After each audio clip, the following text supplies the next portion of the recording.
लोकसभा चुनाव 2024 में दक्षिण से एक नेता का उदय हुआ।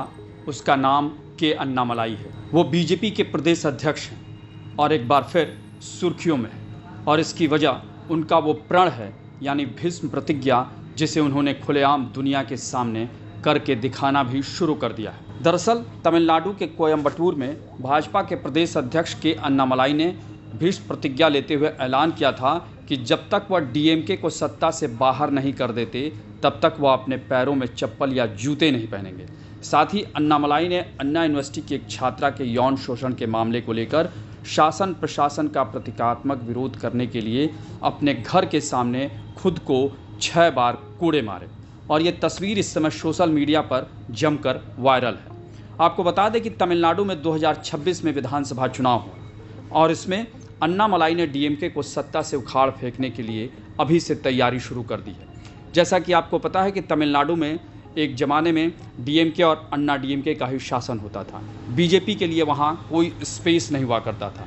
लेकिन अन्नामलाई के आने के बाद जिस तरीके से उन्होंने लोकसभा चुनाव में मेहनत की, उसे देखकर बीजेपी को भी अपना स्पेस तमिलनाडु में दिखने लगा है। वैसे भी तमिलनाडु की राजनीति में इन दिनों अन्नामलाई को बाजीगर भी कहा जा रहा है, क्योंकि इस बार के लोकसभा चुनाव में बीजेपी को एक भी सीट तो नहीं मिली, लेकिन उसका वोट प्रतिशत अप्रत्याशित रूप से 11% तक पहुंच गया, जो बीजेपी के लिए किसी जीत से कम नहीं है।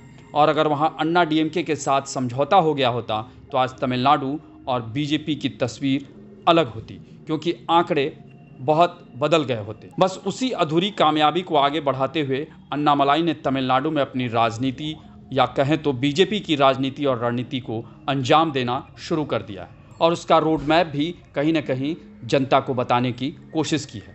इसी के मद्देनज़र उन्होंने डीएमके और मुख्यमंत्री एमके स्टालिन के खिलाफ जंग का ऐलान किया है और कहा है कि वो डीएमके को सत्ता से बाहर करके ही दम लेंगे, तभी वो अपने पैरों में चप्पल या जूते पहनेंगे। साथ ही अन्ना यूनिवर्सिटी में इंजीनियरिंग की पढ़ाई करने वाली एक छात्रा के यौन शोषण के मामले में उन्होंने जिस कदम को उठाया उसकी देश भर में चर्चा है, यानी कोड़े लगाने वाली बात। गौरतलब है कि 23 दिसंबर 2024 की रात लगभग 8 बजे कॉलेज परिसर में एक इमारत के पीछे छात्रा अपने मित्र यानी पुरुष मित्र से बात कर रही थी। तभी एक अज्ञात व्यक्ति ने उन्हें धमकाया। छात्रा ने अपनी शिकायत में कहा कि आरोपी ने उनका यौन उत्पीड़न किया। वहीं पुलिस ने बताया कि जांच के दौरान साक्ष्य के आधार पर कोट्टूर के एक व्यक्ति को गिरफ्तार किया गया। लेकिन अन्नामलाई का आरोप है कि पुलिस ने इस मामले में पीड़िता का नाम, फ़ोन नंबर और अन्य व्यक्तिगत जानकारी सार्वजनिक की है। अन्नामलाई ने आगे ये भी कहा कि भारतीय जनता पार्टी के कार्यकर्ता किसी सार्वजनिक जगह पर विरोध प्रदर्शन करते हैं तो पुलिस उन्हें गिरफ्तार कर लेती है। इसलिए अब बीजेपी के लोग अपने घरों के बाहर ही प्रदर्शन करेंगे और इसी के तहत उन्होंने विरोध स्वरूप खुद को कैमरे के सामने कूड़े मारे। यानी अगर देखा जाए तो अन्नामलाई ने तमिलनाडु में बीजेपी के लिए जिस तरीके की राजनीति की शुरुआत की है, वो बीजेपी के लिए ही नहीं, एक तरह से देखा जाए तो तमिलनाडु की राजनीति के लिए भी काफ़ी अहम है। क्योंकि जयललिता के जाने के बाद अन्ना डीएमके की राजनीति हाशिए पर है और कहीं न कहीं बीजेपी इसी में अपना स्पेस देख रही है। और बीजेपी अगर आगे गठबंधन करके राजनीति करती है तो तमिलनाडु की तस्वीर, यानी राजनीतिक तस्वीर, कुछ अलग हो सकती है। और अन्नामलाई फ़िलहाल इसी के लिए काम कर रहे हैं।